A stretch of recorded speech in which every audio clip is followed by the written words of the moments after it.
Le Seigneur soit avec vous. Évangile de Jésus-Christ selon saint Matthieu.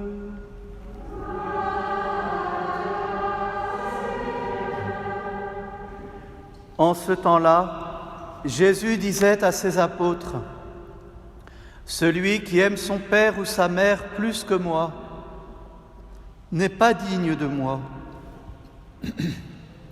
Celui qui aime son fils ou sa fille plus que moi n'est pas digne de moi. Celui qui ne prend pas sa croix et ne me suit pas n'est pas digne de moi. Qui a trouvé sa vie la perdra. Qui a perdu sa vie à cause de moi la trouvera. Qui vous accueille m'accueille, et qui m'accueille accueille celui qui m'a envoyé. Qui accueille un prophète en sa qualité de prophète recevra une récompense de prophète. Qui accueille un homme juste en sa qualité de juste recevra une récompense de juste. Et celui qui donne à boire même un simple verre d'eau fraîche à l'un de ses petits en sa qualité de disciple, amen, je vous le dis, non, il ne perdra pas sa récompense.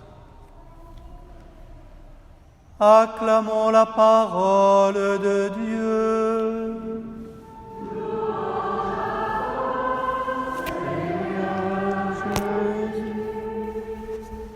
Les textes d'aujourd'hui, les textes de la parole de Dieu nous renvoient définitivement à l'accueil.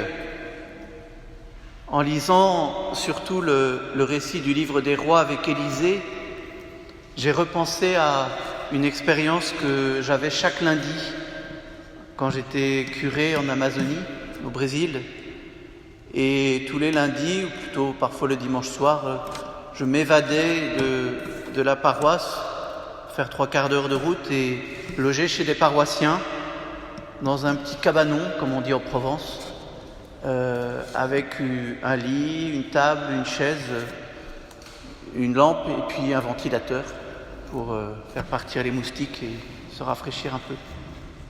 Et puis après, je célébrais la messe avec eux le soir et je repartais.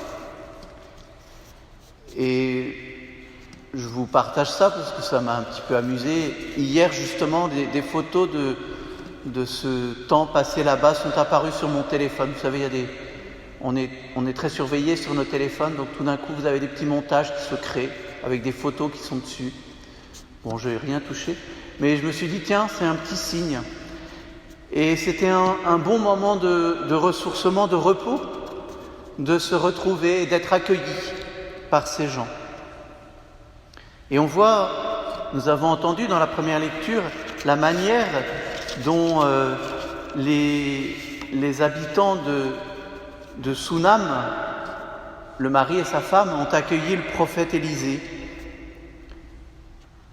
Et je crois que en ces temps difficiles, l'éloignement physique, vous voyez, on n'a pas envie de se mettre à distance. Alors il y a des gens qui se mettent ordinairement tout au fond de l'église, je n'ai jamais très bien compris pourquoi, mais aujourd'hui on n'a pas le choix, on est obligé de se mettre à distance et ça blesse quelque chose du corps du Christ, de l'église, mais on est bien obligé de le faire. On est obligé de se partager les micros. Moi j'ai la chance, j'en ai 2, mais c'est compliqué. Et je pense qu'en ces temps d'éloignement physique, charnel, vous voyez, on ne peut pas se serrer la main. Ça fait toujours beaucoup de peine quand quelqu'un tend la main et que je ne réponds pas. Et je pense qu'à vous aussi, ça fait de la peine. Nous avons besoin de nous accueillir profondément. Nous pouvons le faire pendant le baiser de paix. Il n'y a pas de geste. Et ça ne correspond pas à ce que nous sommes. Jésus nous a donné des sacrements. Les sacrements, ça passe par le corps. Le baptême que je célébrerai tout à l'heure, eh bien, ça passe par le corps. L'Eucharistie, ça passe par le corps. La confirmation, ça passe par le corps. Et donc on on est mal à l'aise et nous devons découvrir, chercher comment nous accueillir profondément. Et vous voyez, la femme sunamite et son mari cherchent comment rendre un petit peu à Élisée le bien qu'il leur a fait en venant les visiter. Alors ils décident de construire un petit cabanon, une petite chambre. Et à son tour, Élisée va chercher avec son serviteur comment faire le bien à cet homme et à sa femme. Je crois qu'il faut chercher des moyens. Nous ne devons pas seulement attendre que ces mesures sanitaires s'arrêtent ou décider unilatéralement que nous en avons fini, parce que là, je crois que ce ne serait pas très respectueux. Mais nous devons chercher des moyens. Et je sais que ce n'est pas évident du tout. Mais je sais aussi que c'est fructueux. Quand on sait accueillir, eh bien Dieu bénit. Vous voyez dans la Bible, Abraham et Sarah ont accueilli les 3 envoyés de Dieu. Et Sarah a enfanté un fils, Isaac. Ici, la Sunamite, dont on ne sait même pas le prénom, a accueilli Élisée et elle enfante un fils. Et je crois que c'est ça que Jésus veut dire. Ils n'ont pas perdu leur récompense. Vous l'avez entendu dans ce passage. Celui qui accueille, qui donnera un simple verre d'eau en raison de son appartenance au Christ, il ne perdra pas sa récompense. Dieu nous promet de nous donner. Si nous acceptons d'accueillir, et aussi peut-être quelque chose qui est difficile, d'être accueillis, eh bien, Dieu nous donnera des fruits de communion dans notre paroisse, des fruits de communion dans nos communautés de travail ou dans nos familles, et des fruits spirituels, des fruits de connaissance de Dieu, des fruits de paix intérieure. Je crois que c'est vraiment très important.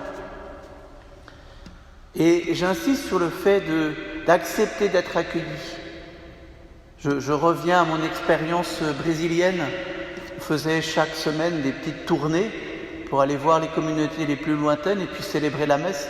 Parfois c'était 2 jours ou 3 jours et on logeait chez l'habitant. Et une fois, je me souviens très bien, un couple avait énormément insisté pour qu'on loge. Alors je partais toujours avec une sœur et qu'on loge dans leur maison. La maison, à mon avis, ne faisait pas 30 mètres carrés. Il y avait 3 pièces et c'était pas du tout reluisant. C'était pas du tout attirant de loger là. C'était il y avait des trous partout dans les murs en planche. C'était pas très propre. D'ailleurs, je crois que j'ai quasiment pas dormi de la nuit dans un hamac qui était mal réglé. Et pourtant, c'est quelque chose qui, je peux le dire, qui m'a vraiment fait grandir, qui m'a fait du bien. Et ils étaient tellement contents de nous accueillir. Mais c'est pas toujours facile d'être accueilli. Il y a des gens chez qui on va facilement, et puis il y a des gens, soit on n'ose pas demander d'être accueilli, soit on n'a pas envie, soit on, vous savez, un petit peu, ne rien demander pour ne rien devoir à personne. Ça accourt ces mentalités, ça existe.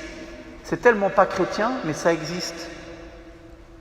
Et je vous assure que quand il y a eu cette demande, la sœur, elle était bien plus péchue que moi, la parole de l'Évangile m'est revenue. Dans toute maison où vous entrerez, vous serez accueillis, restez-y jusqu'à votre départ.